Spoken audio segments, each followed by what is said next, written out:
네가 이 30조짜리 배를 고친다고? 좋아, 가능하다면 300억을 둔지. 최민석 전무의 목소리에는 조롱이 가득했습니다. 그 앞에 선 것은 고작 13살 소년이었어요. 세계 최고 AI 시스템도 박사급 엔지니어들도 6시간째 손을 쓰지 못하고 있는 그 엔진 앞에서 말이죠. 시윤이가 낡은 스패너를 꺼내들며 조용히 말했습니다. 고칠 수 있어요. 사연 시작 전에 구독과 좋아요 눌러주시면 그곳에 큰 복이 함께하길 진심으로 바라겠습니다. 사연 시작합니다. 삐익, 삐익. 고막을 찢을 듯한 경고음이 통제실 전체를 뒤흔들었습니다. 수백 개의 모니터가 일제히 붉은색으로 물들더니 에러라는 글자가 미친 듯이 깜빡이기 시작했죠. 사람들의 비명소리와 발 구르는 소리가 뒤엉켜 그야말로 아수라장이었습니다. 그 한복판에 13살짜리 소년 시윤이가 서 있었습니다. 땀에 흠뻑 젖은 얼굴, 기름때가 잔뜩 묻은 낡은 작업복 차림이었죠. 그 옆에는 허리가 조금 굽은 75살 노인 달구가 거친 숨을 몰아쉬며 손자의 어깨를 감싸고 있었습니다. 맞은편에는 고급 양복을 빳빳하게 차려입은 최민석 전무가 공포에 질린 얼굴로 삿대질을 해대고 있었습니다. 이마에는 식은땀이 줄줄 흘러내렸고 눈동자는 불안하게 흔들리고 있었죠. 저 거지 같은 노인네랑 애새끼 당장 끌어내. 재수음 붙게. 최 전무가 목이 터져라 고함을 질렀습니다. 그의 손가락이 달구와 시윤을 향해 날카롭게 뻗어 있었죠. 검은 양복을 입은 보안 요원 4-5명이 위협적으로 다가왔습니다. 덩치 좋은 어른들이 에워싸듯 조여오자 작은 시윤이가 불쑥 앞으로 나섰습니다. 할아버지를 등 뒤로 감추더니 눈을 부릅뜨고 보안 요원들을 똑바로 노려보았죠. 아저씨들은 못 고쳐요. 시윤이의 목소리는 떨리지 않았습니다. 오히려 또랑또랑하게 통제실 전체에 울려 퍼졌죠. 기계가 지금 살려달라고 비명을 지르는데 안 들려요? 순간 웅성거리던 사람들이 일제히 입을 다물었습니다. 13살짜리 아이의 입에서 나온 말이라고는 믿기 어려웠으니까요. 최 전무의 얼굴이 벌겋게 달아올랐습니다. 아? 초등학생이 기계 비명을 들어? 여기가 만화 속인 줄 알아? 당장 꺼져. 이 꼬맹이야. 최 전무가 비웃음을 터뜨렸지만 그 웃음 속에는 초조함이 가득 배어 있었습니다. 바로 그때 인파를 헤치며 누군가가 허겁지겁 뛰어들어왔습니다. 강 회장이었죠. 환갑이 넘은 나이에도 전력 질주를 했는지 숨이 턱까지 차올라 헐떡이고 있었습니다. 잠깐, 다들 멈춰.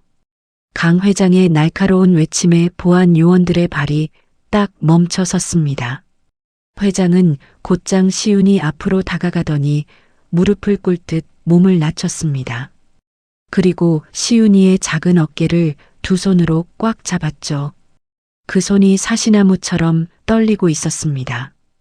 아까 내가 한 말 사실이냐? 정말 기계 소리가 들리는 거냐? 시윤이는 고개를 끄덕였습니다. 강 회장의 눈에 절박함이 가득 차올랐죠.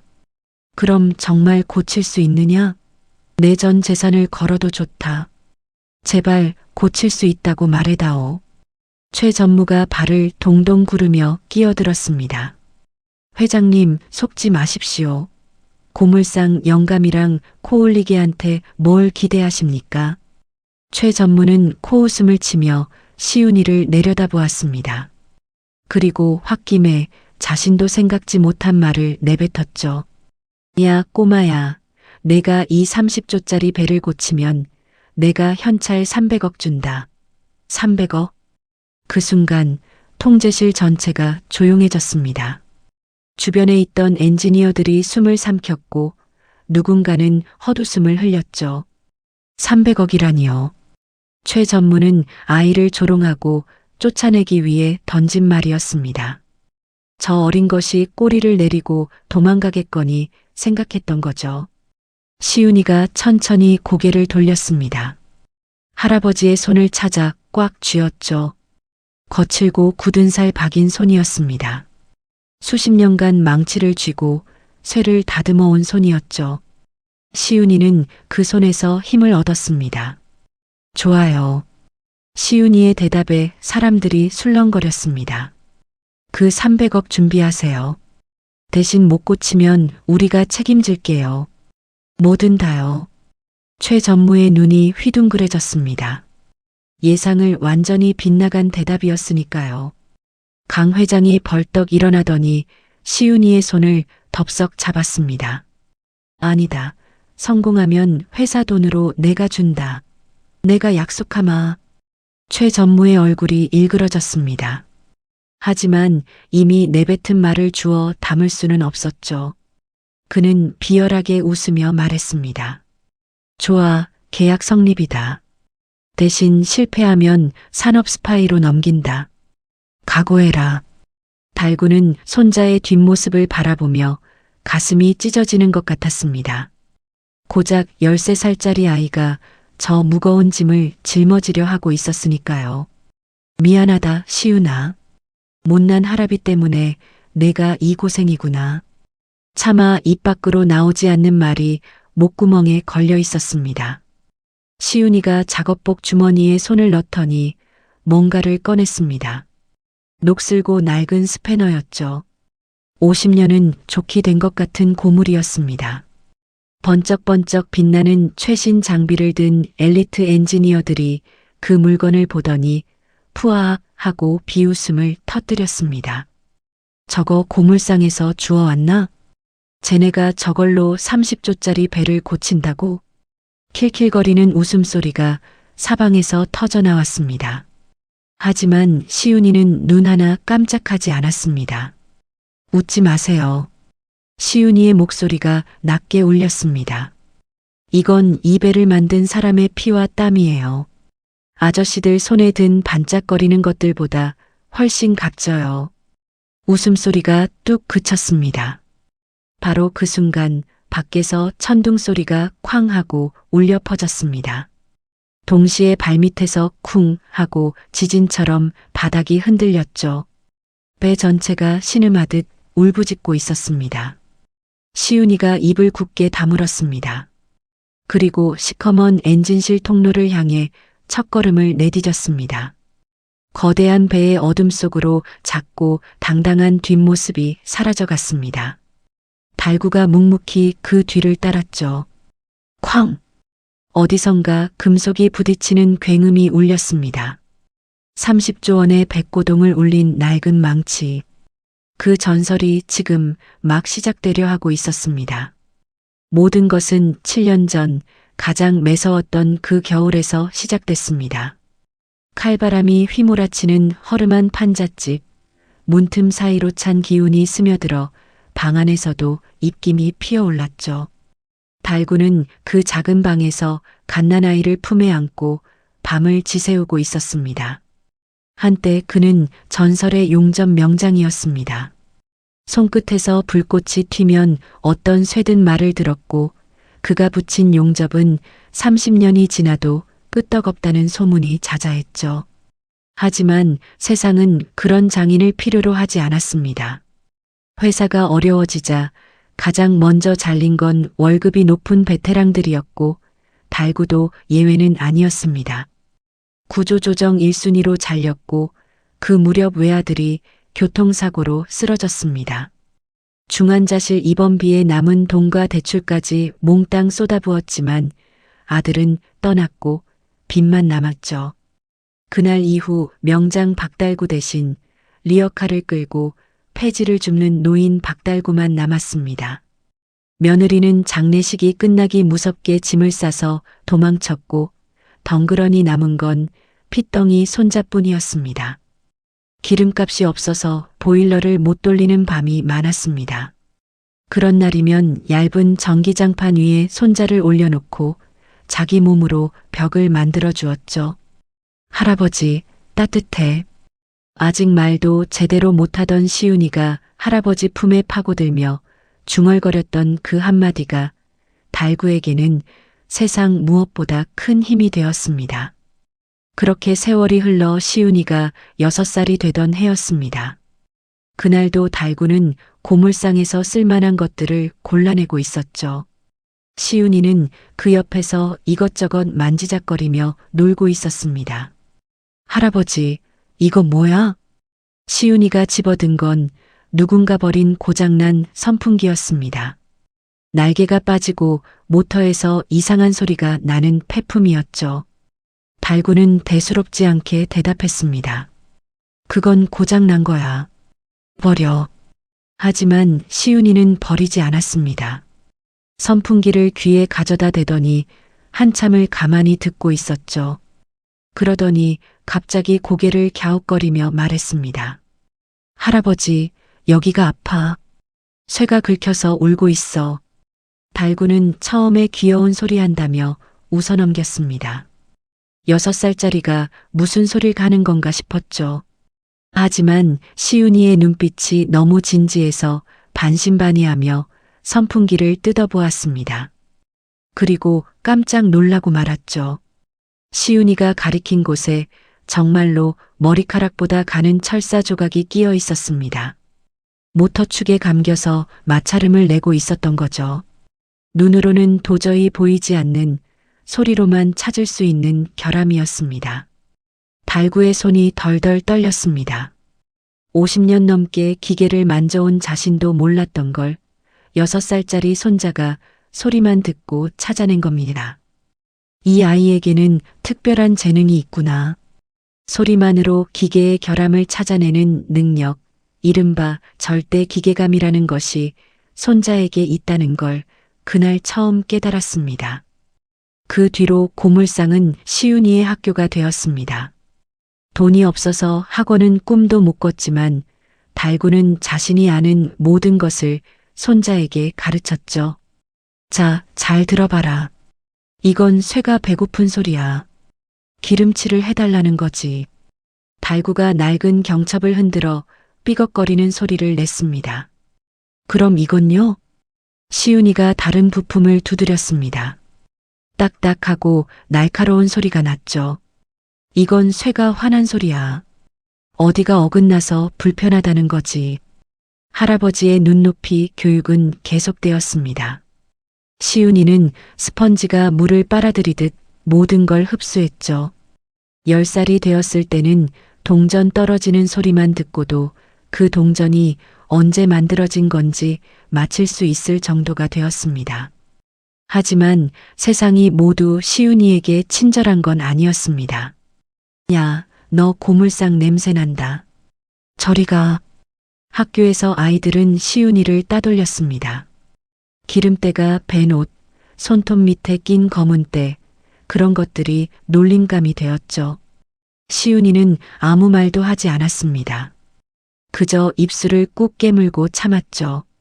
그날 저녁 시윤이는 집에 돌아오자마자 할아버지의 작업복을 가져다가 빨래를 시작했습니다. 작은 손으로 비누칠을 하고 빨래판에 벅벅 문지르는데 달구가 안쓰러운 표정으로 다가왔습니다. 시윤아, 할아버지가 할게. 내 손 다 헌다. 시윤이가 고개를 저었습니다. 그리고 환하게 웃으며 말했죠. 괜찮아요. 난 할아버지 냄새가 제일 좋아. 달구는 그 자리에 얼어붙었습니다. 가슴 한복판을 망치로 내려치는 것 같았죠. 황급히 부엌 뒤로 돌아가 숨죽여 울었습니다. 주름진 얼굴을 타고 눈물이 줄줄 흘러내렸지만 손자에게 들킬까봐 소리를 죽여야 했습니다. 그로부터 얼마 지나지 않은 어느 날이었습니다. 달구가 리어카를 끌고 폐지를 줍고 있는데 번쩍거리는 검은 세단 한 대가 멈춰 섰습니다. 차에서 내린 건 고급 양복을 빳빳하게 차려입은 사내였죠. 최민석, 당시 테크노바 조선의 상무였습니다. 최민석은 달구를 알아보더니 입꼬리를 비틀어 올렸습니다. 어이쿠, 이게 누구야? 박달구 명장님 아니십니까? 그의 목소리에는 조롱이 가득했습니다. 전설의 용적공이 쓰레기나 줍고 계시네. 내가 뭘 했어요? 기술 같은 거 필요 없다니까. 세상이 바뀌었어요, 영감. 달구는 아무 말도 하지 않았습니다. 그저 묵묵히 폐지를 리어카에 실을 뿐이었죠. 최민석이 비웃음을 흘리며 지갑에서 5만 원짜리 한 장을 꺼냈습니다. 그리고 달구의 발 앞 바닥에 툭 던졌습니다. 적선이에요. 손자 밥이라도 사 먹이시지. 그때였습니다. 리어카 뒤에 숨어있던 시윤이가 불쑥 나타났죠. 아이는 바닥에 떨어진 돈을 집어들었습니다. 최민석이 흡족한 표정을 지었죠. 꼬맹이가 돈을 줍는다고 생각한 겁니다. 하지만 시윤이는 돈을 호주머니에 넣지 않았습니다. 대신 최민석의 반짝거리는 구두 옆에 그 돈을 살포시 내려놓았죠. 그리고 고개를 들어 똑바로 쳐다보며 말했습니다. 아저씨, 구두 굽 헐거워졌어요. 걸을 때 찍찍 소리 나잖아요. 그 돈으로 구두나 고치세요. 최민석의 얼굴이 굳어졌습니다. 순간 뭐라고 쏘아붙이려다가 주변 사람들의 시선을 의식했는지 씩씩거리며 차에 올라탔죠. 검은 세단이 매연을 뿜으며 사라지고 나서야 달구는 손자를 꼭 끌어안았습니다. 시윤아, 그러다 혼난다. 괜찮아요. 틀린 말 안 했는걸요. 시윤이는 아무렇지 않다는 듯 씩 웃었습니다. 그리고 그 리어카를 밀던 아이는 이제 30조짜리 배의 심장 앞에 서 있었습니다. 진수식 날 아침, 시윤이가 할아버지의 낡은 작업복을 곱게 개서 가져왔습니다. 달구가 의아한 표정을 짓자 시윤이가 말했죠. 할아버지, 오늘 그 배 뜨는 날이잖아요. 우리 구경 가요. 달구는 흠칫했습니다. 시윤이는 알고 있었던 겁니다. 할아버지가 밤마다 창문 너머로 조선소 쪽을 바라보며 한숨을 쉬었다는 거요.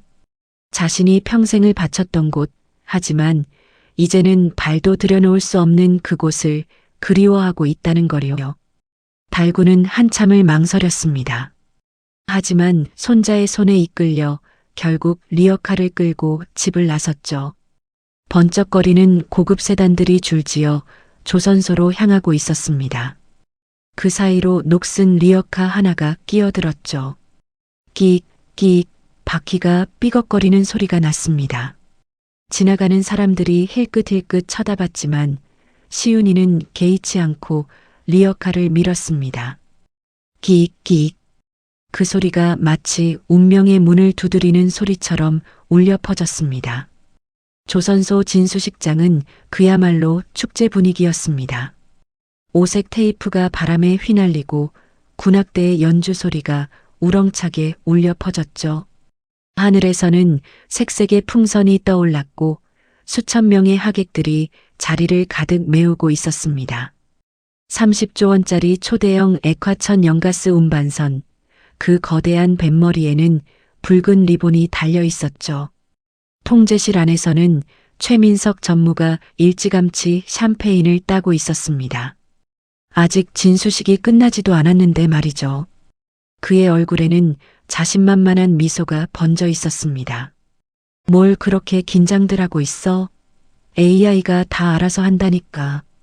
최 전무가 샴페인 잔을 흔들며 콧방귀를 뀌었습니다. 주변의 젊은 엔지니어들은 억지 웃음을 지을 수밖에 없었죠. 드디어 카운트다운이 시작되었습니다. 19, 8.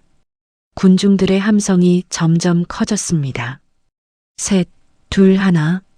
최 전무가 의기양양하게 시동 버튼을 눌렀습니다. 그 순간 엔진이 굉음을 내며 깨어나야 했습니다. 거대한 백고동이 울려 퍼지고 사람들이 환호해야 했죠. 하지만 돌아온 건 피웅 하는 맥 빠진 소리뿐이었습니다.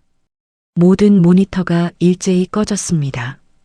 불이 훅 나간 것처럼 통제실 전체가 암흑에 휩싸였죠. 잠시 후 비상등이 켜지고 모니터들이 다시 살아났지만 화면에는 응답 없음이라는 글자만 떠 있었습니다.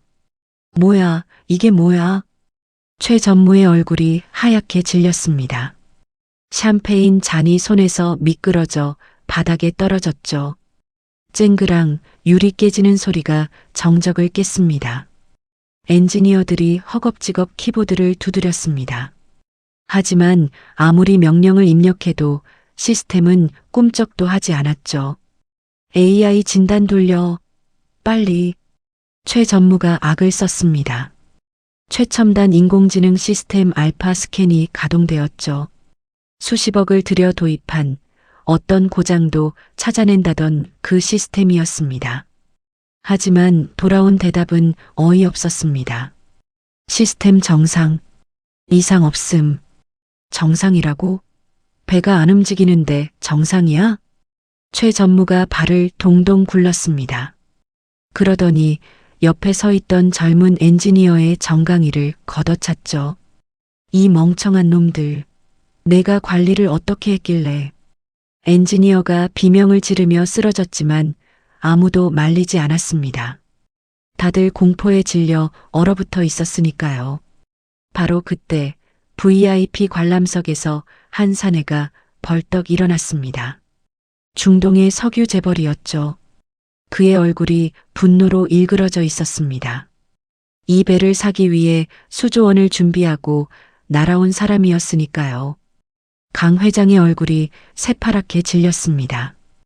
허겁지겁 통제실로 뛰어들어온 그가 최 전무의 멱살을 움켜쥐었습니다. 지금 뭐 하는 거야? 이 배가 실패하면 어떻게 되는지 알아? 강 회장의 목소리가 떨렸습니다. 거제랑 울산의 하청업체 3,000개가 줄도산이야. 10만 가장이 길거리에 나앉는다고. 이건 우리 회사만의 문제가 아니야. 최 전무는 아무 말도 못하고 벌벌 떨기만 했습니다. 그렇게 잘난 척하던 사람이 쥐새끼처럼 움츠러들었죠. 한편 조선소 정문 앞에서는 전혀 다른 상황이 벌어지고 있었습니다. 달구가 리어카를 세워두고 담장 너머를 바라보고 있었죠. 축제 분위기가 갑자기 술렁거리더니 웅성거리는 소리가 들려왔습니다. 뭔가 잘못되었다는 걸 직감했습니다. 영감, 여긴 아무나 못 들어가. 꺼져. 경비원이 거칠게 다가왔습니다. 달구가 뭐라고 말하기도 전에 억센 손이 가슴팍을 밀쳤죠. 75 노인의 몸이 휘청거리며 뒤로 넘어졌습니다.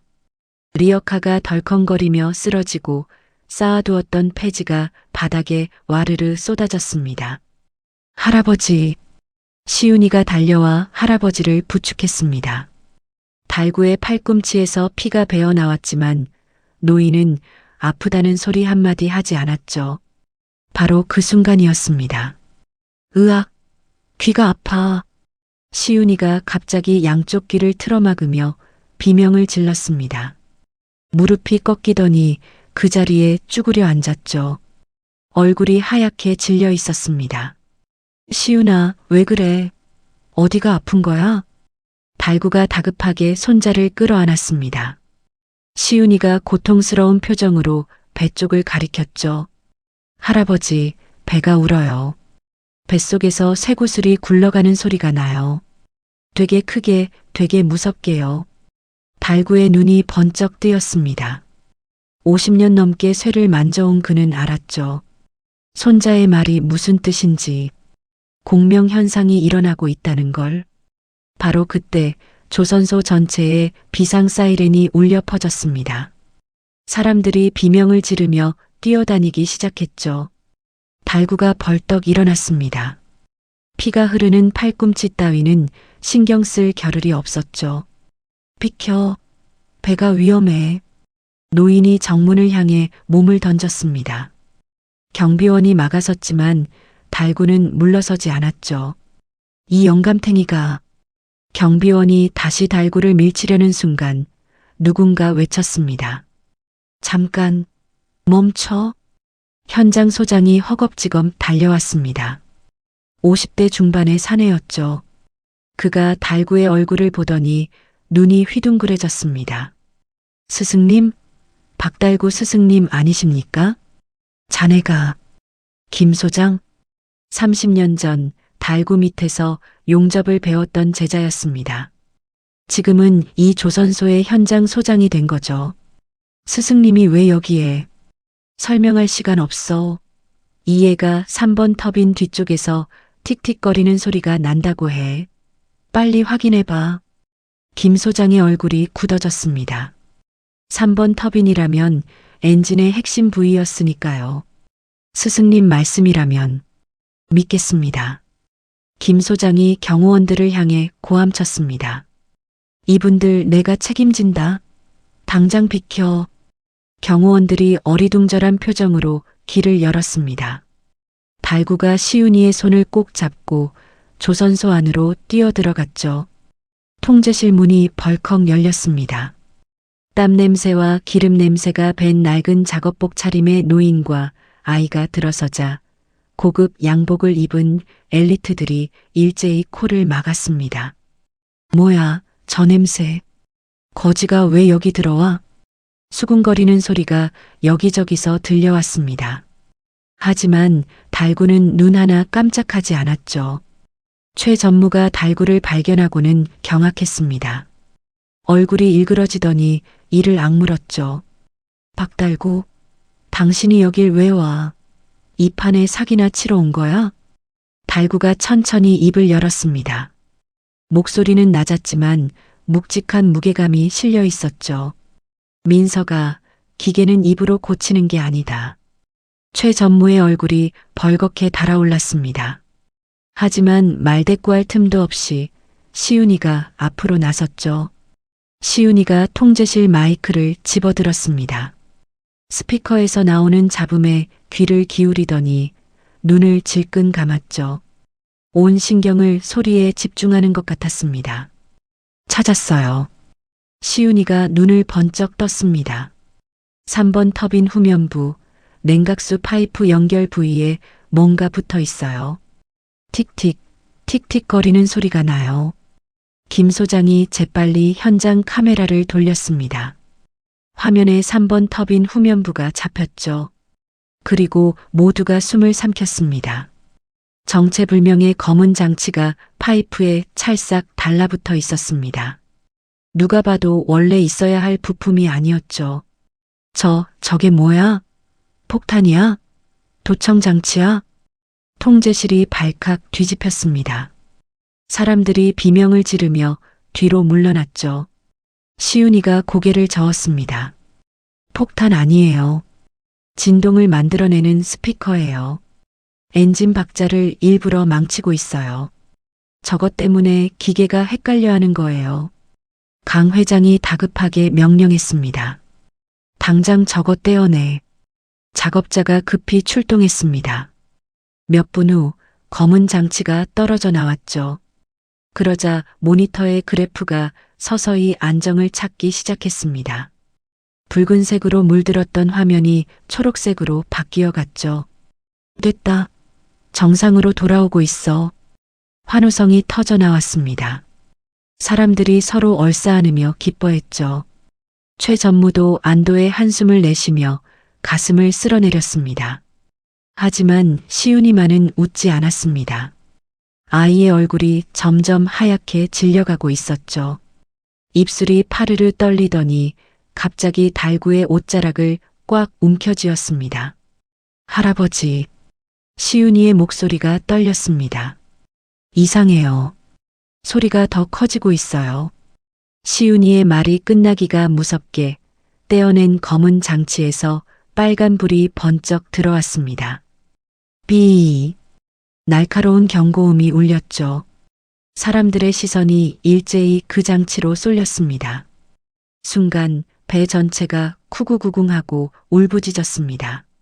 마치 거대한 괴물이 잠에서 깨어난 것처럼 발밑이 지진 난 듯 요동쳤죠. 뭐야?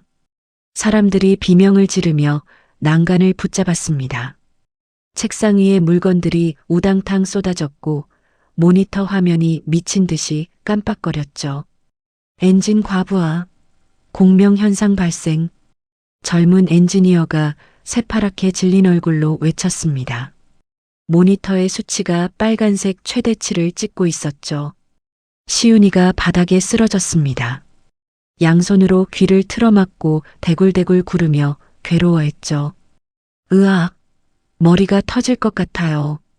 달구가 허겁지겁 손자를 끌어안았습니다. 시윤이의 얼굴이 하얗게 질려 있었고 이마에는 식은땀이 줄줄 흘러내리고 있었죠. 바로 그때 통제실 스피커에서 기괴한 목소리가 흘러나왔습니다. 기계음으로 변조된 소름 끼치는 목소리였죠. 축하한다. 미끼를 물었군. 모든 사람이 얼어붙었습니다. 스피커에서 낄낄거리는 웃음소리가 새어나왔죠. 그 장치는 억제기였어. 엔진 폭주를 막아주고 있었지. 그걸 내 놈들이 친절하게 떼어줬으니 이제 30분 뒤면 입에는 두 동강이 난다. 강 회장의 얼굴이 흙빛으로 변했습니다. 누구야? 대체 누가 이런 짓을? 궁금하면 옆에 있는 최 전무한테 물어봐. 모든 시선이 최민석 전무에게로 쏠렸습니다. 최 전무의 얼굴이 사색이 되었죠. 하지만 곧바로 손사래를 치며 펄쩍 뛰었습니다. 말도 안 돼. 나랑 무슨 상관이야. 거짓말. 아저씨 주머니에서 소리나요. 시윤이가 고통스러운 표정으로 고개를 들었습니다. 떨리는 손가락이 최 전무를 가리켰죠. 윙윙거려요. 아까부터 계속요. 헛소리 마. 이 어린 놈이 사람 모함해. 최 전무가 버럭 소리를 질렀습니다. 하지만 강 회장이 이미 달려들고 있었죠. 최 전무의 양복 주머니를 뒤지자 검은색 휴대폰 하나가 툭 떨어졌습니다. 최 전무가 평소에 쓰던 것과는 전혀 다른 싸구려 대포폰이었죠.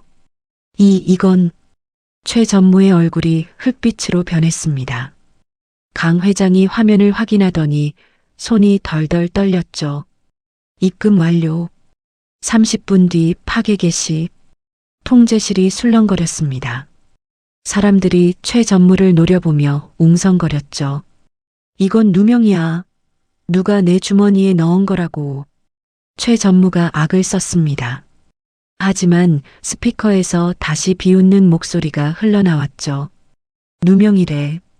그럼 증거를 들려줄까? 찌지직 잡음과 함께 녹음 파일이 재생되었습니다. 진수식 날 엔진만 멈추면 돼. 주가 폭락하면 내가 인수한다. 최 전무 자신의 목소리였습니다. 통제실이 싸늘하게 얼어붙었죠. 저건 조작이야. 합성이라고. 최 전무가 미친 듯이 발버둥 쳤습니다. 하지만 아무도 믿지 않았죠. 강 회장이 멱살을 움켜쥐고 포효했습니다. 이 썩을 놈아. 10만 명 밥줄을 내 놈 뒷주머니랑 바꿨어? 아니야. 난 그냥 배를 멈추려고만 했다고. 폭파하려던 게 아니야. 나도 속은 거야. 최 전무가 울먹이며 소리쳤습니다. 결국 배를 멈추려 한 건 인정한 셈이었죠. 하지만 강 회장이 주먹을 치켜들려는 순간 달구가 앞으로 나섰습니다. 됐어. 나 줘. 강 회장이 의아한 표정을 지었지만 달구의 눈빛에 압도되어 손을 놓았습니다. 달구가 천천히 최 전무 앞으로 다가갔죠. 그리고 말없이 그의 뺨을 때렸습니다. 짝!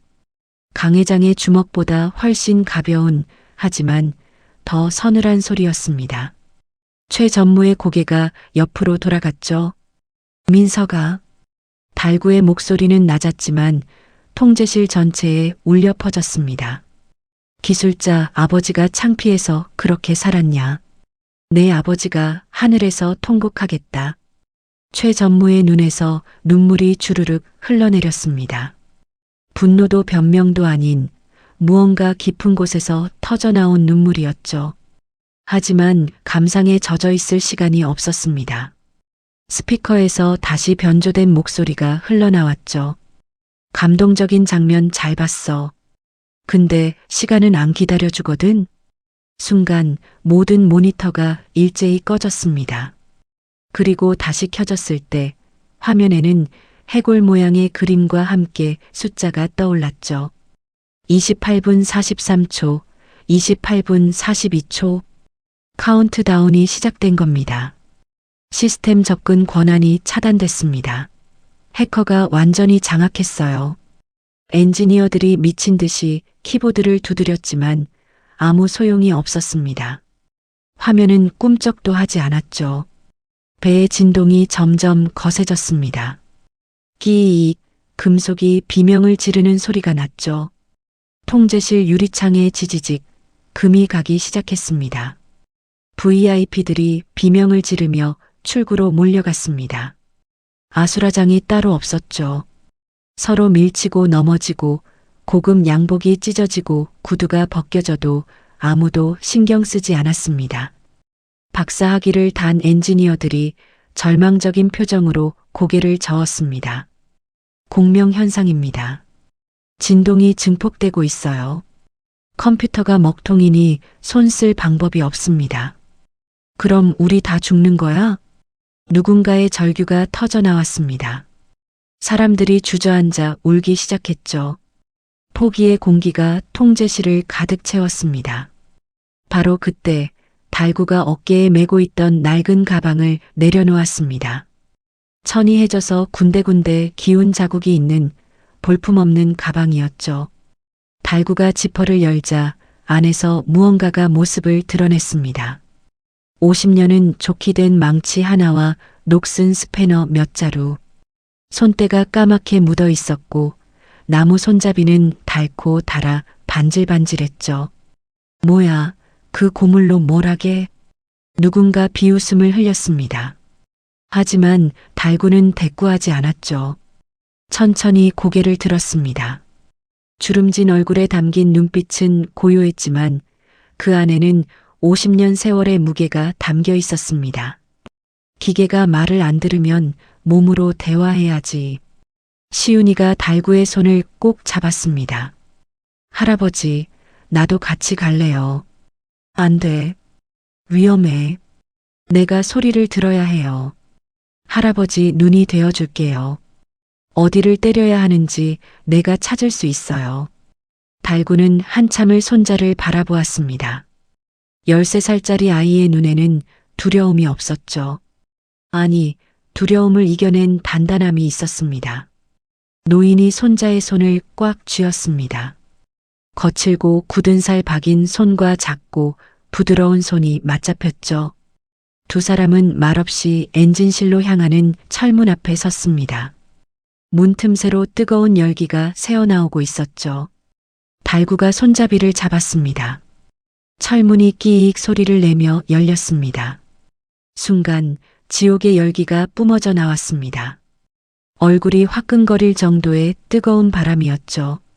그 안에서 거대한 엔진이 괴성을 지르고 있었습니다. 시윤이가 할아버지의 손을 더 꽉 쥐었습니다. 그리고 두 사람은 그 지옥 속으로 첫 발을 내디뎠습니다. 엔진실로 향하는 복도는 찜통 속 같았습니다. 달구와 시윤이가 한 걸음씩 내디딜 때마다 뜨거운 열기가 온몸을 휘감았죠. 파이프 사이로 증기가 슉슉 새어나왔고 금속 벽이 진동으로 덜덜 떨리고 있었습니다. 할아버지, 소리가 점점 커져요. 시윤이가 이마에 땀을 훔치며 말했습니다. 귀를 기울이고 있는 아이의 얼굴이 점점 굳어지고 있었죠. 바로 그때 앞쪽에서 다급한 발소리가 들려왔습니다. 누군가 허겁지겁 뛰어오고 있었죠. 어둑한 복도 저편에서 모습을 드러낸 건 최민석 전무였습니다. 양복은 구겨질 대로 구겨져 있었고 넥타이는 풀어 헤쳐져 있었죠. 얼굴은 땀과 눈물로 범벅이 되어 있었습니다. 멈춰요. 거기 들어가면 안 돼요. 최 전무가 두 팔을 벌려 길을 막았습니다. 숨이 턱까지 차올라 헐떡거리고 있었죠. 달구가 걸음을 멈추었습니다. 비켜라, 민석아. 시간 없다. 못 비켜요. 저기 들어가면 죽어요. 최 전무의 목소리가 갈라졌습니다. 두 눈이 충혈되어 있었고 온몸이 사시나무처럼 떨리고 있었죠. 당신이 무슨 상관이야. 배 터뜨리려던 놈이. 달구의 말에 최 전무의 얼굴이 일그러졌습니다. 하지만 물러서지 않았죠. 나도 알아요. 내가 쓰레기라는 거. 하지만 이건 달라요. 저 안은 진짜 지옥이에요. 지옥이면 어떠냐? 내 손자가 가겠다는데. 그러니까 막는 거예요. 최 전무가 울부짖었습니다. 그의 눈에서 눈물이 뚝뚝 떨어졌죠. 나도 알아요. 그 심정. 아버지가 저 안 같은 데서 죽었으니까. 달구의 눈빛이 흔들렸습니다. 시윤이도 고개를 들어 최 전무를 바라보았죠. 무슨 소리야? 당신은 몰라요? 우리 아버지가 어떻게 죽었는지. 최 전무의 목소리가 떨렸습니다. 30년 동안 묻어두었던 상처가 터져 나오는 것 같았죠. 용접 중에 가스가 폭발했어요. 전신 3도 화상. 병원에서 석 달을 버티다가 돌아가셨죠. 최 전무가 벽에 등을 기대며 천천히 주저앉았습니다. 매일 밤 비명을 질렀어요. 온몸이 녹아내리는 고통 속에서. 그런데 회사에서는 보상금 푼돈 던져주고 끝이었어요. 장례식장에 얼굴 비추는 놈도 없었고 달구는 말없이 듣고 있었습니다. 그때 맹세했어요. 절대로 기술자로 안 살겠다고. 저 더러운 기름때 묻히고 쇠농 냄새 맡으면서 개처럼 일하다가 죽진 않겠다고. 최 전무가 고개를 들었습니다. 충혈된 눈이 달구를 똑바로 바라보았죠. 그래서 펜을 잡았어요. 책상에 앉아서 도장이나 찍는 인간이 되겠다고. 기술자들을 부려먹는 쪽이 되겠다고. 그래야 아버지처럼 안 죽으니까. 복도에 침묵이 흘렀습니다. 파이프에서 새어나오는 증기 소리만 슉슉 울렸죠. 달구가 천천히 입을 열었습니다. 민서가, 내 아버지가 왜 그 사고를 당했는지 아느냐? 최 전무의 눈이 커졌습니다. 가스 누출을 못 발견해서 그런 거 아니에요? 아니다. 달구의 목소리가 낮게 가라앉았습니다. 내 아버지는 누출을 알고 있었어. 그런데 그 옆에서 일하던 후배가 있었지. 22살 갓 결혼한 새댁이 집에서 기다리던 젊은 놈이었어. 최 전무의 얼굴이 굳어졌습니다.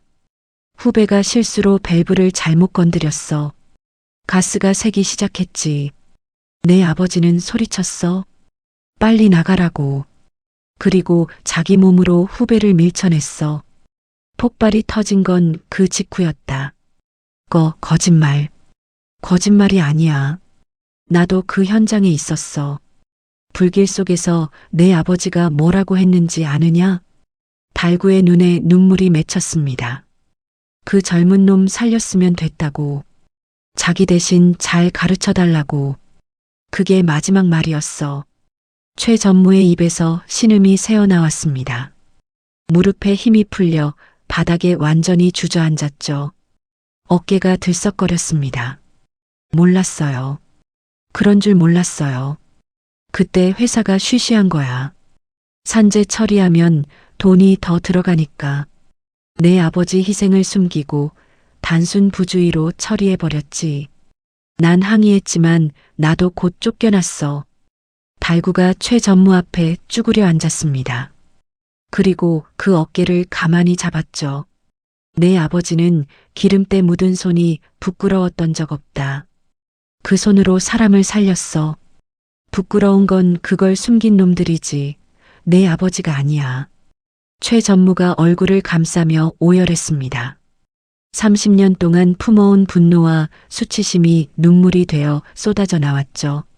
시윤이가 조용히 다가갔습니다. 그리고 엉엉 우는 최 전무 앞에 섰죠. 아저씨. 최 전무가 젖은 눈으로 아이를 올려다보았습니다. 아저씨 아버지는 망치 들고 사람 살렸잖아요. 근데 아저씨는 펜 들고 사람들 망치려 했어요. 최 전무의 숨이 멎는 것 같았습니다. 펜이 기술보다 센 게 아니에요. 기술을 지키려고 펜이 있는 거예요. 아저씨 아버지가 진짜 바랐던 게 뭔지 생각해봐요. 13살짜리 아이의 말이 비수처럼 가슴에 박혔습니다. 최 전무는 아무 말도 할 수가 없었죠. 평생 쌓아 올린 신념이 한순간에 무너져 내리고 있었습니다. 배가 크게 요동쳤습니다. 쿠구궁 하는 소리와 함께 천장에서 먼지가 우수수 떨어졌죠. 시간이 없었습니다. 달구가 일어섰습니다. 최 전무의 어깨를 한번 다독이고 시윤이의 손을 잡았죠. 간다, 시윤아. 두 사람이 최 전무를 지나쳐 걸어갔습니다. 그때 등 뒤에서 최 전무의 목소리가 들려왔죠. 조심하세요. 달구가 걸음을 멈추었습니다. 지금 진동 패턴이 불규칙해요. 삼박자에서 자꾸 엇박으로 튀어요. AI가 분석한 자료가 있는데 제가 통제실에서 실시간으로 데이터 보내드릴게요. 달구가 천천히 고개를 돌렸습니다.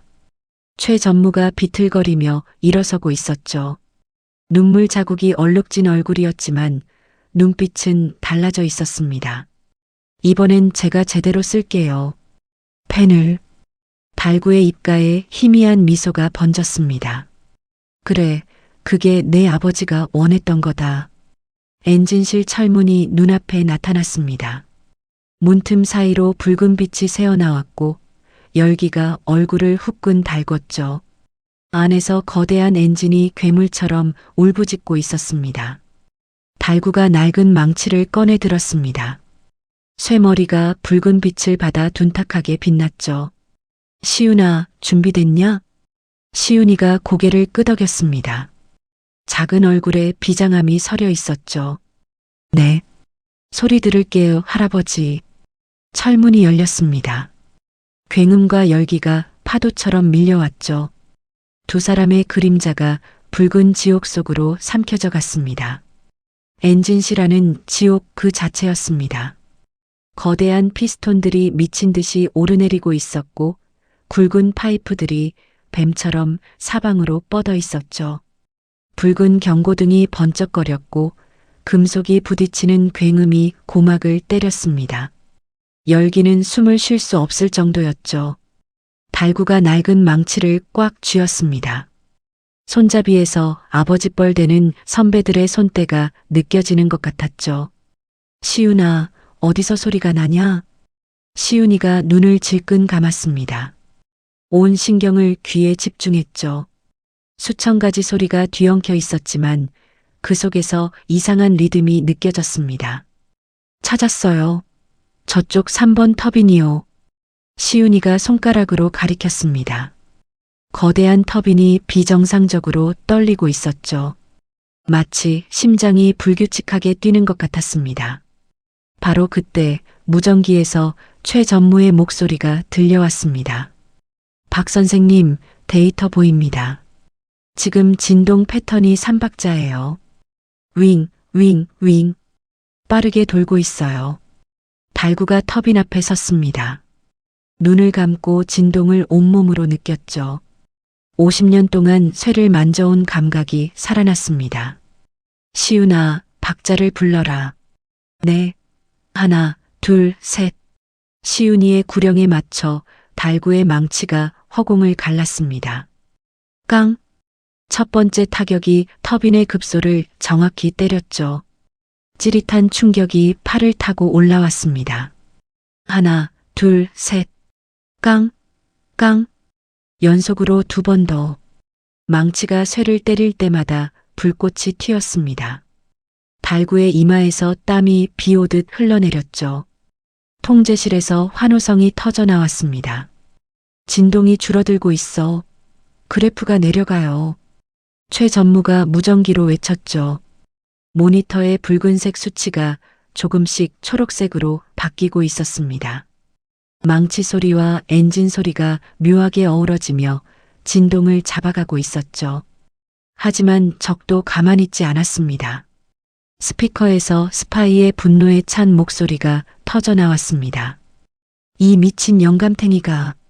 순간 엔진의 리듬이 확 바뀌었습니다. 규칙적이던 3박자가 갑자기 엇박으로 튀기 시작했죠. 윙, 윙, 쿵. 윙, 쿵, 윙. 예측할 수 없는 불규칙한 패턴이었습니다. 할아버지, 박자가 이상해요. 엇박이에요. 시윤이가 다급하게 외쳤습니다. 달구의 망치가 허공을 쳤죠. 타이밍을 놓친 겁니다. 이 정도 데이터로는 예측이 안 돼요. 최 전무의 목소리에도 당황함이 묻어났습니다. AI로도 분석이 불가능한 패턴이었죠. 달구의 숨이 거칠어졌습니다. 75 노인의 몸으로 무거운 망치를 휘두르는 건 한계가 있었죠. 팔이 저려왔고 허리가 끊어질 것 같았습니다. 달구의 손에서 망치가 미끄러질 뻔했습니다. 손바닥에 굳은 살이 터져 피가 배어 나왔죠.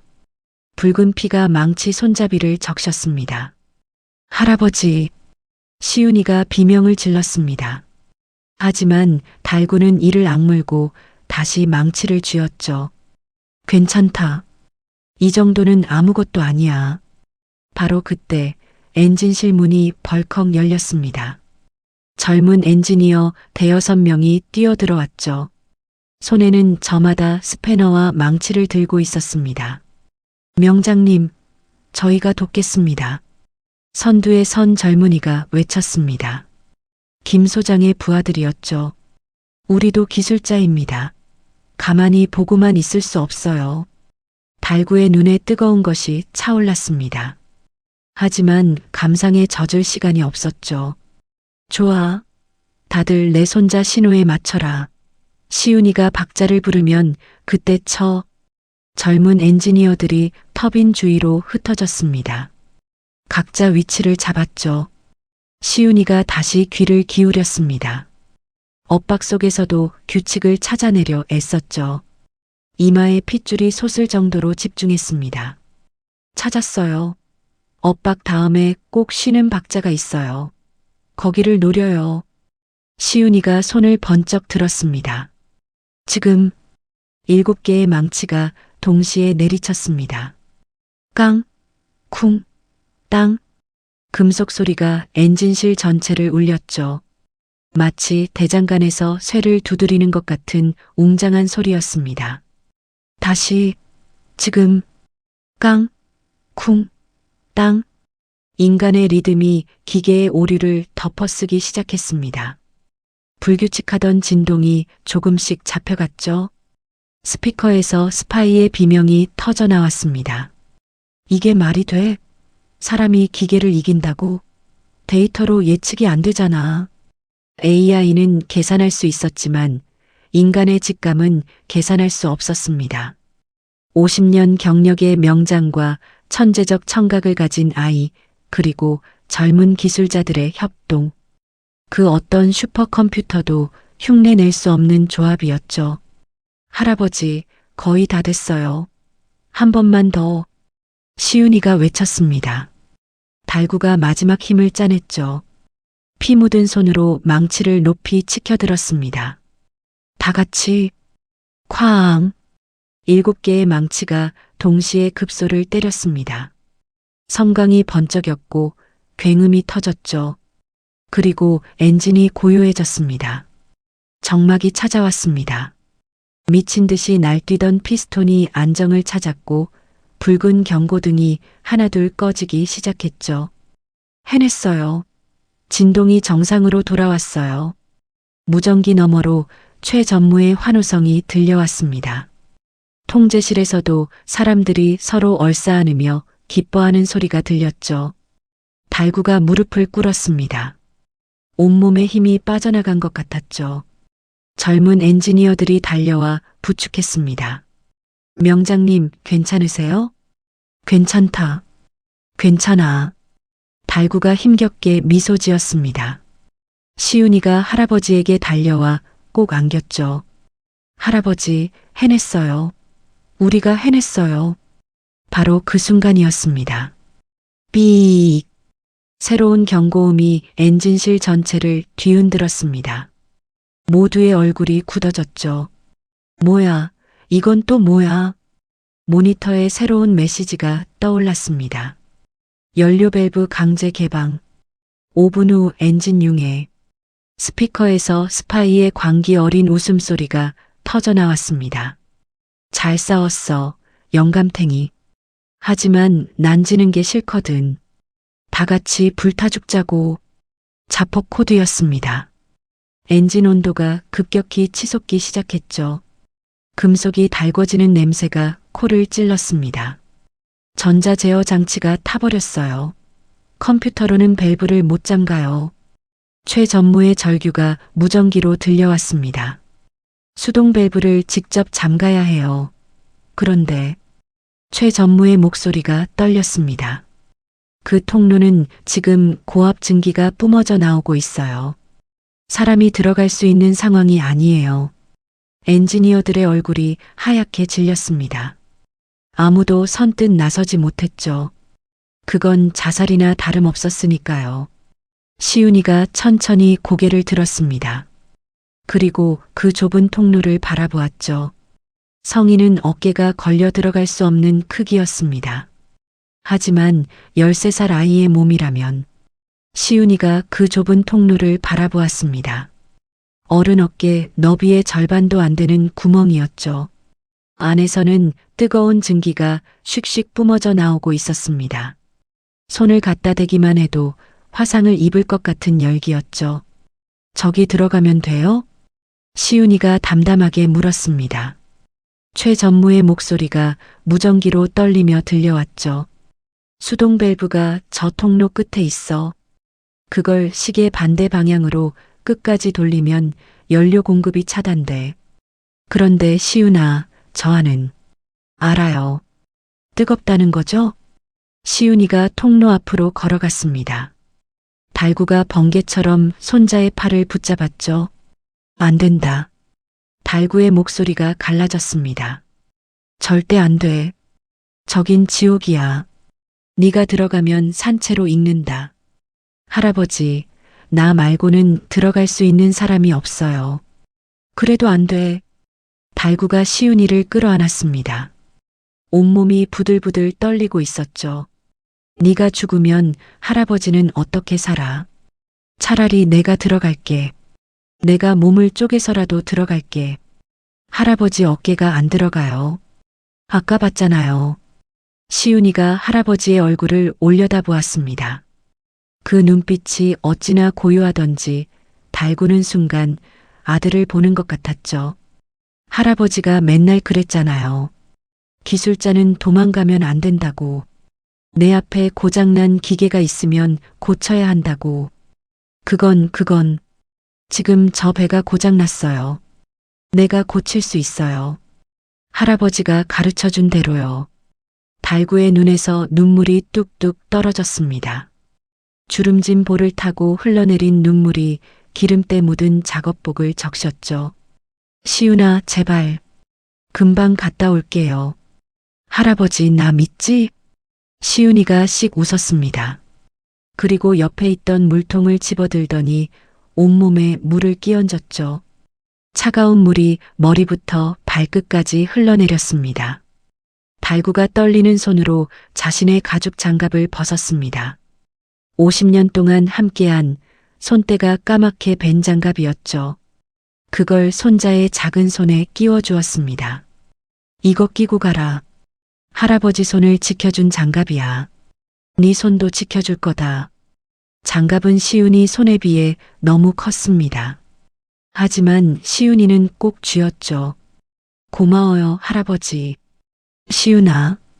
달구가 손자의 어깨를 붙잡았습니다. 눈을 똑바로 바라보며 말했죠. 뜨거우면 바로 나와야 한다. 약속해라. 응, 약속할게. 시윤이가 고개를 끄덕였습니다. 그리고 좁은 통로 앞에 엎드렸죠. 뜨거운 열기가 얼굴을 후끈 달궜습니다. 간다. 시윤이가 통로 안으로 기어 들어갔습니다. 치익. 젖은 옷에서 수증기가 피어올랐죠. 순간 온몸을 감싸는 열기에 숨이 턱 막혔습니다. 흑. 시윤이가 신음을 삼켰습니다. 팔꿈치로 바닥을 짚고 앞으로 나아갔죠. 금속 바닥이 뜨거워서 장갑을 꼈는데도 손바닥이 얼얼했습니다. 시윤아. 괜찮냐? 달구의 울부짖는 소리가 들려왔습니다. 하지만 대답할 여유가 없었죠. 입을 열면 뜨거운 공기가 폐를 태울 것 같았습니다. 통로 안은 한치 앞도 보이지 않았습니다. 증기가 자욱해서 눈을 뜰 수가 없었죠. 시윤이는 눈을 감았습니다.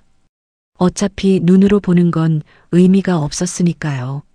소리를 들어야 해. 할아버지가 가르쳐준 대로 시윤이가 온 신경을 귀에 집중했습니다.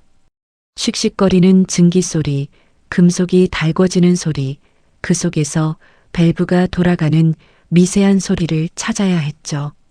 찾았다. 3미터쯤 앞에서 끼릭끼릭거리는 소리가 났습니다.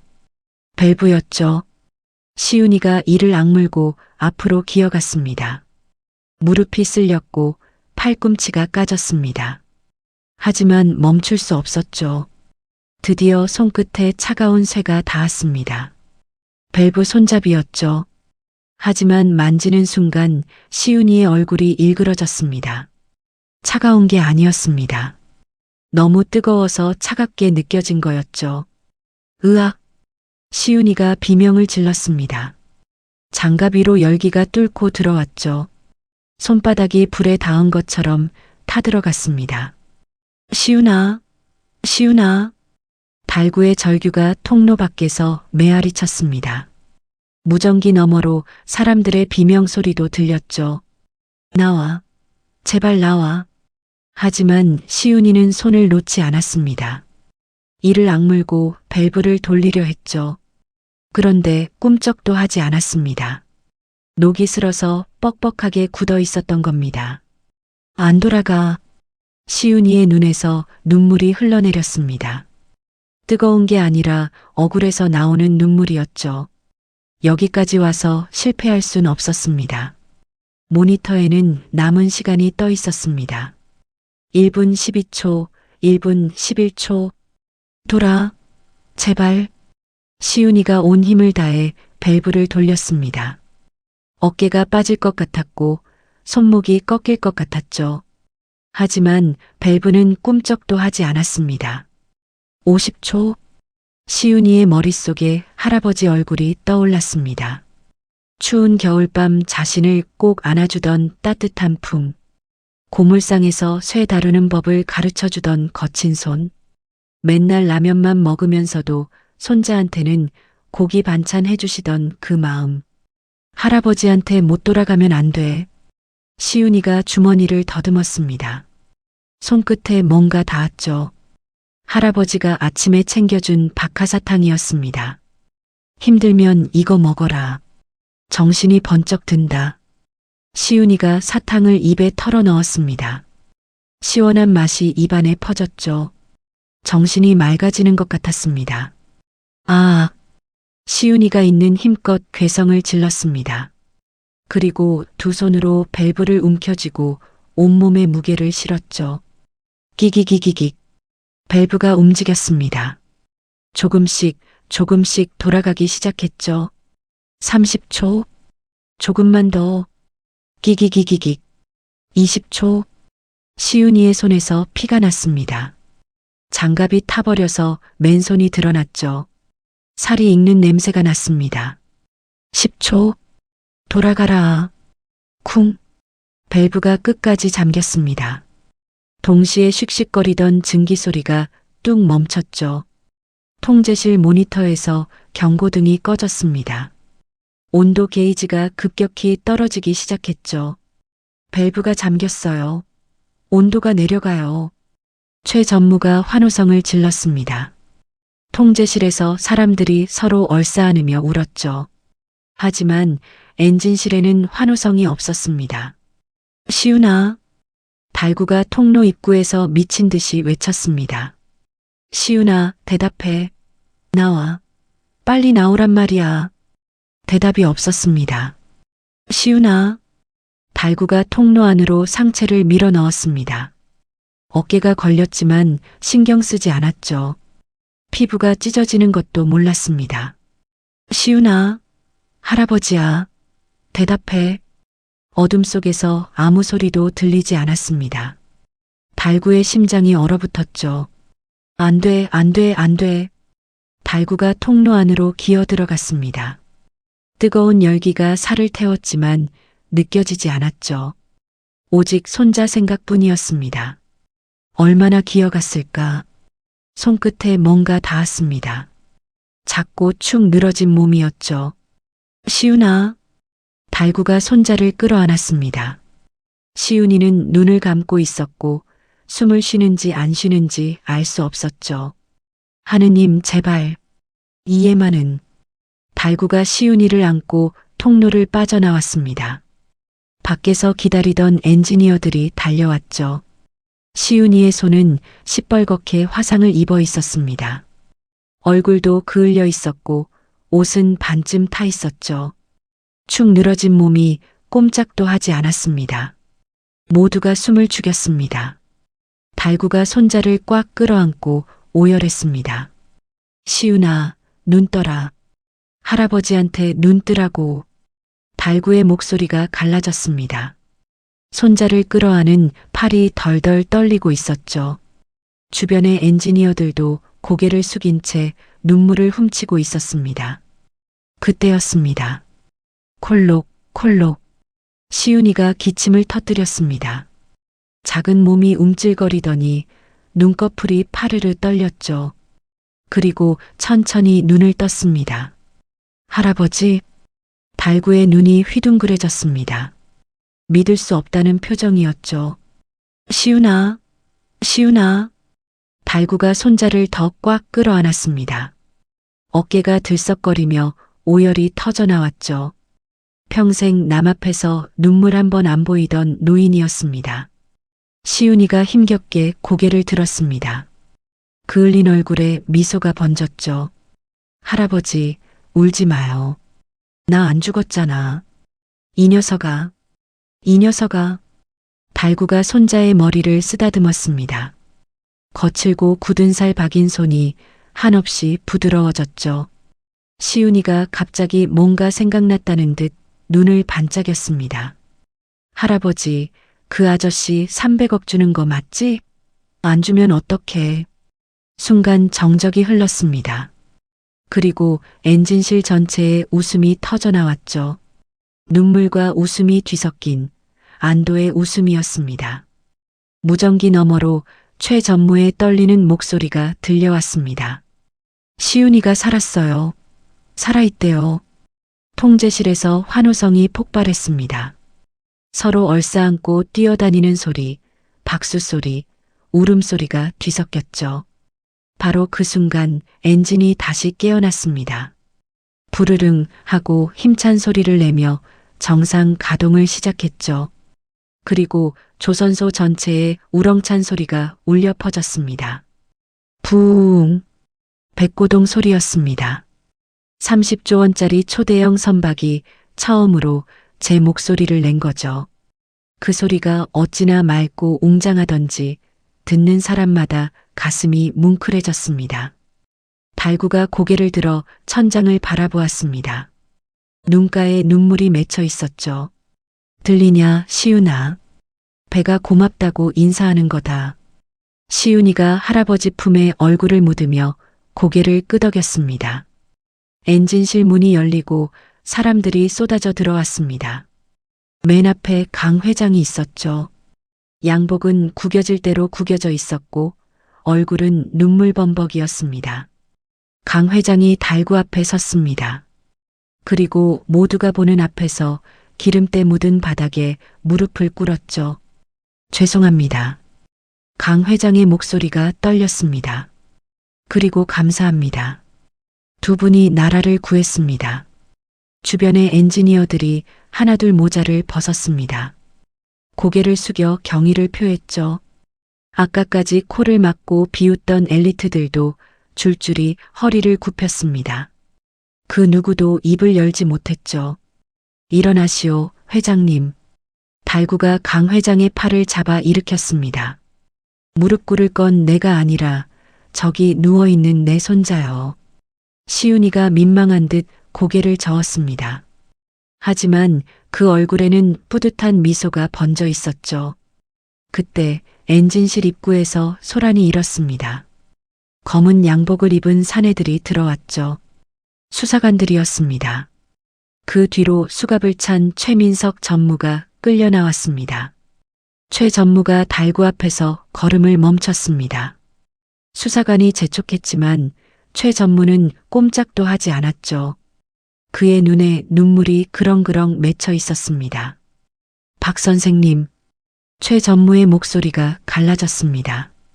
평생 이 기름때 묻은 손이 더럽다고 피했습니다. 창피하다고 천하다고 생각했습니다. 최 전무가 달구의 손을 바라보았습니다.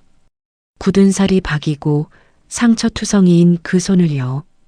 그런데 오늘 보니까 이 손이 세상에서 제일 깨끗하네요. 아저씨 손이 나라를 구했습니다. 달구는 말없이 최 전무를 바라보았습니다. 미움도 분노도 아닌 묘한 눈빛이었죠. 죗값 치르고 와라. 달구가 담담하게 말했습니다. 나오면 소주 한 잔 삼아. 내 아버지 얘기 더 해줄게. 최 전무의 눈에서 눈물이 뚝뚝 떨어졌습니다. 고개를 깊이 숙이고는 수사관들에게 끌려갔죠. 며칠 뒤 서울의 한 대학병원 VIP 특실이었습니다. 시윤이는 침대에 누워 천장을 바라보고 있었습니다. 두 손에는 붕대가 칭칭 감겨 있었죠. 이도 화상이었지만 다행히 피부 이식은 필요 없다고 했습니다. 달구는 보호자용 간이 침대에 앉아 손자를 지켜보고 있었습니다. 창밖으로는 가을 햇살이 따사롭게 쏟아지고 있었죠. 병실 문이 열리고 강 회장이 들어왔습니다. 손에는 커다란 칠 가방이 들려 있었죠. 몸은 좀 어떠냐? 강 회장이 시윤이 옆에 앉았습니다. 시윤이가 씩 웃으며 대답했죠. 많이 나았어요. 내일부터 떡볶이 먹어도 된대요. 강 회장이 가방을 열었습니다. 안에는 백지수표가 들어 있었죠. 약속한 300억이다. 그리고 이건 내 개인 돈으로 추가하는 거야. 원하는 만큼 써도 된다. 시윤이가 눈을 동그랗게 떴습니다. 백지수표라니 금액을 마음대로 써도 된다는 얘기였죠. 와, 이거면 떡볶이 가게 차릴 수 있어요? 진짜 큰 거요. 강 회장이 웃음을 터뜨렸습니다. 떡볶이 가게, 공장도 사고, 빌딩도 사고, 평생 놀고 먹어도 돼. 시윤이가 한참 동안 수표를 바라보았습니다. 그러더니 고개를 저으며 수표를 밀어냈죠. 필요 없어요. 강 회장의 눈이 커졌습니다. 뭐, 필요 없다고? 할아버지가 그랬어요. 땀 흘리지 않은 돈은 똥이래요. 달구가 헛기침을 했습니다. 민망한 표정이었죠. 하지만 시윤이는 진지했습니다. 대신 부탁이 있어요. 뭐든 말해봐라. 시윤이가 할아버지를 바라보았습니다. 그리고 또박또박 말했죠. 할아버지, 이제 폐지 안 주우셔도 되게 해주세요. 허리 아프신데 맨날 리어카 끄시는 거 너무 힘들어요. 달구의 눈시울이 붉어졌습니다. 그리고요. 시윤이가 말을 이었습니다. 사람들한테 고물상 영감 말고 박달구 명장님이라고 불러주세요. 우리 할아버지는 명장이니까요. 강 회장의 눈에 눈물이 맺혔습니다. 고개를 끄덕이며 달구의 손을 잡았죠. 약속하겠습니다. 이 회사의 영구 명예 고문으로 모시겠습니다. 출근 안 하셔도 됩니다. 편히 쉬시면서 가끔 후배들한테 기술 전수만 해주시면 돼요. 댁도 좋은 데로 마련해 드리겠습니다. 그리고요, 한 가지 더요. 시윤이가 손가락을 세웠습니다. 나처럼 가난한데 손재주 있는 애들 있잖아요. 그런 애들 가르쳐주는 학교 만들어주세요. 망치질 배우고 싶은데 가르쳐주는 데가 없어요. 강 회장이 자리에서 벌떡 일어났습니다. 세계 최고의 장인 학교를 짓겠다. 내가 약속한다. 시윤이가 환하게 웃었습니다. 그러더니 갑자기 뭔가 생각났다는 듯 손을 들었죠. 아, 그리고요. 또 있어? 떡볶이 무제한 쿠폰은 주시면 안 돼요? 맵기 조절 가능한 거요. 순간 병실 안에 웃음이 터져 나왔습니다. 달구도 강 회장도 옆에 있던 간호사도 배를 잡고 웃었죠. 달구가 손자의 머리를 쓰다듬었습니다. 이 녀석, 밥은 제대로 먹고 그런 걱정을 해라. 떡볶이가 밥이죠. 뭐예요? 창밖으로 가을 햇살이 쏟아졌습니다. 병실 안가득 따뜻한 웃음소리가 울려 퍼졌죠. 한 달 뒤 달구와 시윤이는 새 보금자리로 이사를 했습니다. 조선소가 내려다 보이는 언덕 위 아파트였죠. 방 3개에 거실도 넓었고 햇볕이 잘 드는 베란다도 있었습니다. 판잣집에서 살던 두 사람에게는 궁궐이나 다름없었죠. 시윤이가 자기 방에 들어서더니 눈이 휘둥그레졌습니다. 책상 위에 최신형 공구 세트가 가지런히 놓여 있었거든요. 강 회장이 특별히 주문 제작한 것이었죠. 할아버지, 이것 봐요. 드라이버가 20종류나 있어. 시윤이가 신이 나서 소리쳤습니다. 달구가 방문 앞에 서서 흐뭇하게 손자를 바라보았죠. 그런데 달구는 이삿짐 중에 낡은 리어카를 버리지 않았습니다. 녹슬고 바퀴도 삐걱거리는 그 리어카를 베란다 한쪽에 세워두었죠. 할아버지, 이건 왜 가져왔어요? 이제 폐지 안 주우셔도 되잖아요. 시윤이가 고개를 갸웃거렸습니다. 달구가 리어카를 쓰다듬으며 말했죠. 이건 할아버지 초심이다. 아무리 좋은 집에 살아도 이게 없으면 내가 누군지 잊어버릴 것 같아서. 시윤이는 말없이 고개를 끄덕였습니다. 할아버지의 마음을 알 것 같았거든요. 새 동네 사람들은 처음에 이 할아버지와 손자가 누군지 몰랐습니다. 하지만 뉴스를 보고 알게 된 뒤로는 태도가 완전히 달라졌죠. 어머, 박 명장님 아니세요? TV에서 봤어요. 영웅이시네요, 영웅. 나라를 구하셨다면서요? 마트에 장 보러 가면 사람들이 먼저 인사를 했습니다. 어떤 분은 과일 박스를 통째로 들고 와서 받아달라고 했죠. 달구는 쑥스러워서 손사래를 쳤지만 입가에는 미소가 번져 있었습니다. 학교에서도 시윤이는 스타가 되었습니다. 예전에 고물상 냄새난다며 놀리던 아이들이 이제는 줄을 서서 말을 걸었죠. 시윤아, 손 좀 보여줘. 진짜 화상 입은 거야? 대박, 진짜 영웅이다. 시윤이는 대수롭지 않다는 듯 웃어넘겼습니다. 하지만 집에 돌아오면 할아버지한테 꼭 안기곤 했죠. 그게 제일 편했으니까요. 어느 날 저녁 우편함에 편지 한 통이 와 있었습니다. 발신인은 서울구치소 최민석이었죠. 달구가 거실 소파에 앉아 편지를 펼쳤습니다. 시윤이가 옆에서 슬쩍 들여다보았죠. 뭐라고 썼어요? 달구가 천천히 읽기 시작했습니다. 박달구 선생님께 여기 들어온 지 한 달이 됐습니다. 웃기지 않습니까? 펜 잡고 잘 나가던 놈이 이제 교도소에서 망치를 잡고 있습니다. 여기 직업훈련에 용접반이 있더군요. 어느 날 젊은 재소자가 용접봉 잡고 쩔쩔매는 걸 봤습니다. 저도 모르게 다가가서 손을 잡아 자세를 잡아줬습니다. 아버지가 저한테 그랬던 것처럼요. 어릴 때 딱 한 번 배웠던 건데 손이 기억하고 있었습니다. 그 녀석이 물었습니다. 형 씨는 어디서 배웠어요? 저는 대답했습니다. 우리 아버지한테. 그 말을 하는데 눈물이 나더군요. 30년 만에 처음으로 아버지가 기술자였다는 게 부끄럽지 않았습니다. 출소하면 찾아뵙겠습니다. 그때 제대로 된 기술 좀 배워도 되겠습니까? 최민석 올림. 달구가 편지를 내려놓았습니다. 한참 동안 말이 없었죠. 시윤이가 조심스럽게 물었습니다. 할아버지, 저 아저씨 용서해요? 달구가 창밖을 바라보았습니다. 멀리 조선소의 불빛이 반짝이고 있었죠. 사람은 누구나 실수해. 중요한 건 그 다음이야. 저 사람은 이제 제대로 된 길을 가려고 하는 것 같구나. 그럼 용서하는 거예요? 용서는 아직 모르겠다. 하지만 미워하진 않을 거야.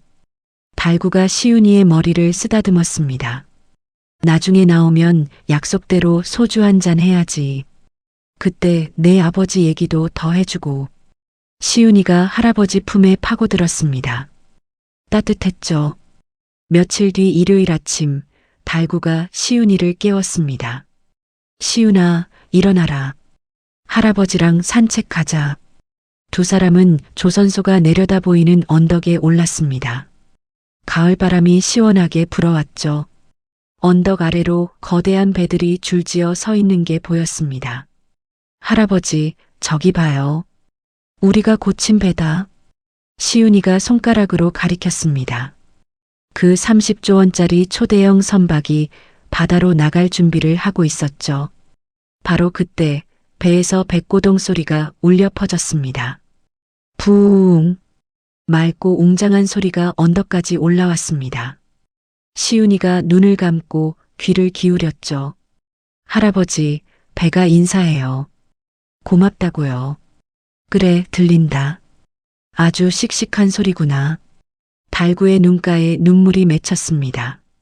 50년을 새와 함께 살았습니다. 손가락이 휘고 허리가 굽고 온몸에 상처가 남았죠.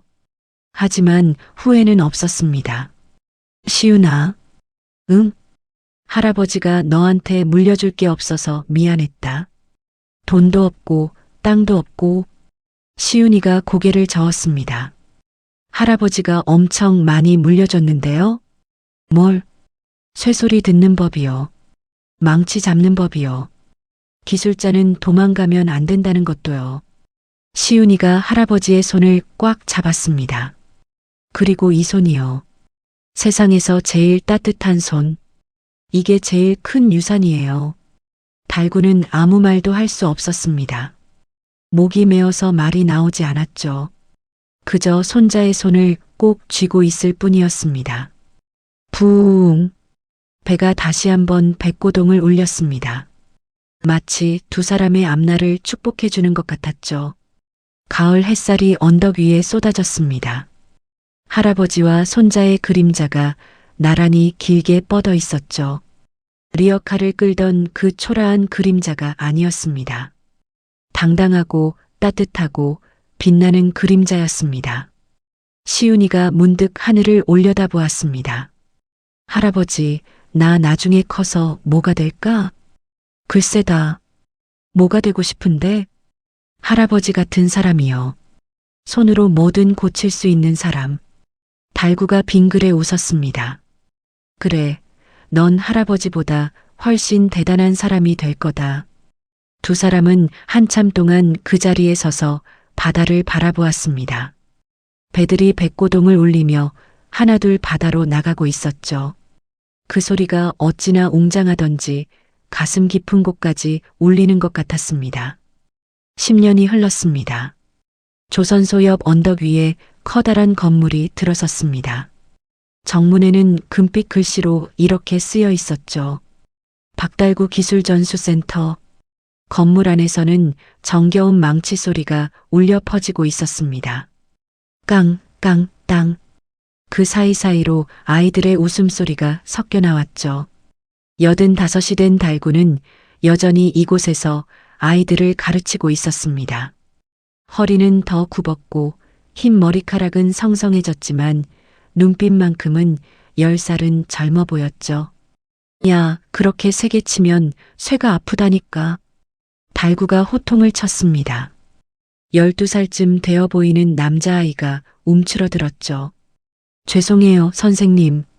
미안하긴. 쇠한테 사과해. 쇠는 내 친구야. 친구 때리면 되겠냐? 아이가 머쓱한 표정으로 작업대 위 쇠를 쓰다듬었습니다. 주변 아이들이 킥킥 웃었죠. 이 센터에는 형편이 어려운 아이들이 모여 있었습니다. 부모가 없는 아이, 가정 형편이 어려운 아이, 학교에서 따돌림 당하는 아이. 저마다 사연은 달랐지만 한 가지 공통점이 있었죠. 손재주가 남달랐다는 겁니다. 달구는 이 아이들에게 기술을 가르쳤습니다. 망치 잡는 법, 쇠 다루는 법, 무엇보다 기술자의 마음가짐을요. 기술자는 도망가면 안 돼. 내 앞에 고장난 기계가 있으면 고쳐야 해. 그게 기술자야. 달구가 입버릇처럼 하는 말이었습니다. 아이들은 그 말을 가슴에 새겼죠. 작업장 한쪽 벽에는 신문기사 스크랩이 빼곡히 붙어 있었습니다. 그중 가장 큰 기사의 제목은 이랬죠. 최연소 명장 탄생, 23살 박시훈. 기사에는 훈장을 받고 있는 청년의 사진이 실려 있었습니다. 헝클어진 머리카락, 기름때 묻은 작업복, 그리고 손등에 선명한 화상 흉터. 10살 전 그 좁은 통로에서 밸브를 잡았던 손이었죠. 선생님, 시훈 선생님 오셨어요.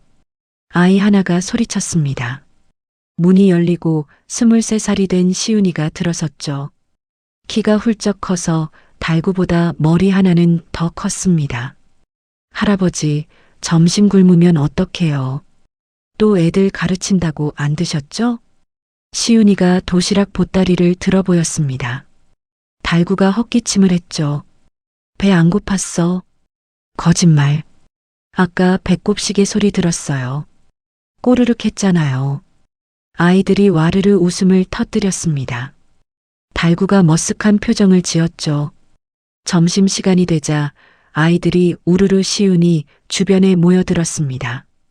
시훈 선생님, 손 좀 보여주세요. 이거 진짜 화상 흉터예요? 시훈이가 웃으며 손등을 보여주었습니다. 울퉁불퉁하게 아문 흉터가 선명했죠. 이건 내 훈장이야. 훈장이요? 응. 내가 도망가지 않았다는 증거거든. 아이들의 눈이 반짝거렸습니다. 시훈이가 아이들 사이에 쪼그려 앉았죠. 너희들 손도 나중에 굳은 살 박이고 상처나고 까맣게 될 거야. 근데 그거 부끄러운 거 아니야. 그건 너희가 열심히 살았다는 증거야. 한 아이가 조심스럽게 물었습니다. 저도 시훈 선생님처럼 될 수 있어요? 당연하지. 아니, 나보다 더 대단해질 수 있어. 왜냐면 너희한테는 우리 할아버지가 계시니까.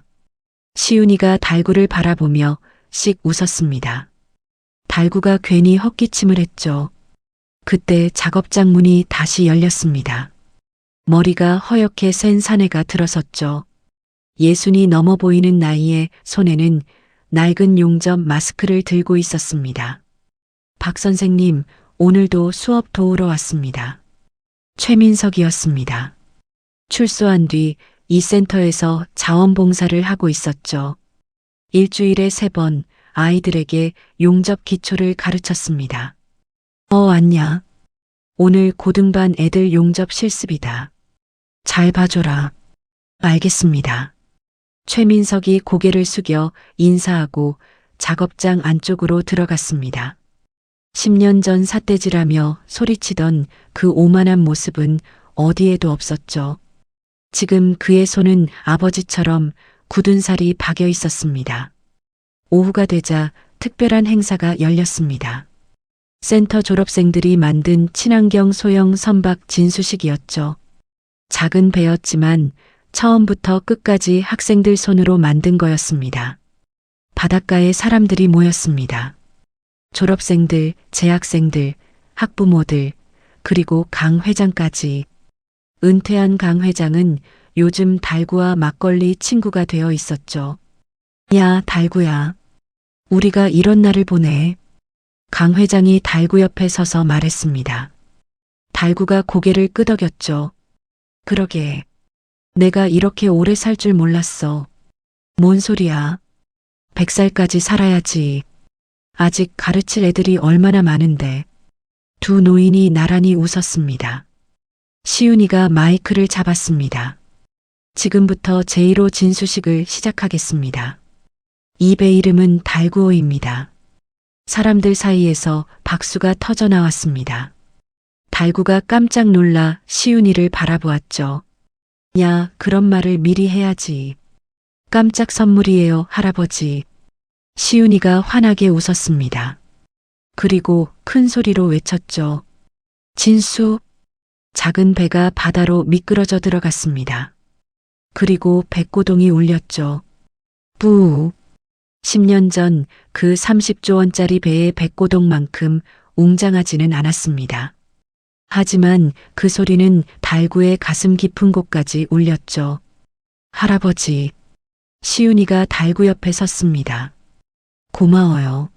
내 할아버지여서. 달구는 아무 말도 하지 않았습니다. 그저 손자의 어깨를 꽉 끌어안았죠. 주름진 볼 위로 눈물이 흘러내렸습니다. 부끄럽지 않았습니다. 이건 행복한 눈물이니까요. 저녁 무렵 달구는 센터 작업장에 홀로 남아 있었습니다. 벽에 걸린 낡은 망치를 내려다보고 있었죠. 50년을 함께한 그 망치, 세상을 구한 그 망치. 내일이면 이 망치는 국립박물관으로 갑니다. 기술자의 혼이 담긴 유물로서 영구 보존될 예정이었죠. 달구가 망치를 쓰다듬었습니다. 수고했다, 친구야. 문이 열리고 시윤이가 들어왔습니다. 손에는 새 망치가 들려 있었죠. 할아버지, 이건 내가 직접 만든 거예요. 이제 이걸로 애들 가르쳐요. 달구가 새 망치를 받아들었습니다. 손에 딱 맞았죠. 무게가 딱 좋구나. 당연하죠. 할아버지 손 치수제서 만들었는데요. 할아버지와 손자가 마주보며 웃었습니다. 할아버지, 응? 우리 내일도 애들 가르치는 거죠? 달구가 고개를 끄덕였습니다. 그럼 내일도 모레도 이 늙은이가 쓰러지는 날까지. 시윤이가 할아버지의 손을 꽉 잡았습니다. 주름지고 상처투성이인 손. 세상에서 가장 따뜻한 손이었죠. 창밖으로 노을이 붉게 물들고 있었습니다. 조선소에서 백고동 소리가 울려 퍼졌죠. 부웅. 그 소리가 마치 말하는 것 같았습니다. 당신의 거친 손이 누군가의 희망이 됩니다. 당신의 땀방울이 세상을 바꿉니다. 기술자의 전설은 오늘도 계속되고 있었습니다. 오늘 이야기 어떠셨나요? 지금 이 이야기를 듣고 계신 곳 댓글로 알려주시면 그곳에 언제나 행복이 함께하길 진심으로 바라겠습니다. 감사합니다.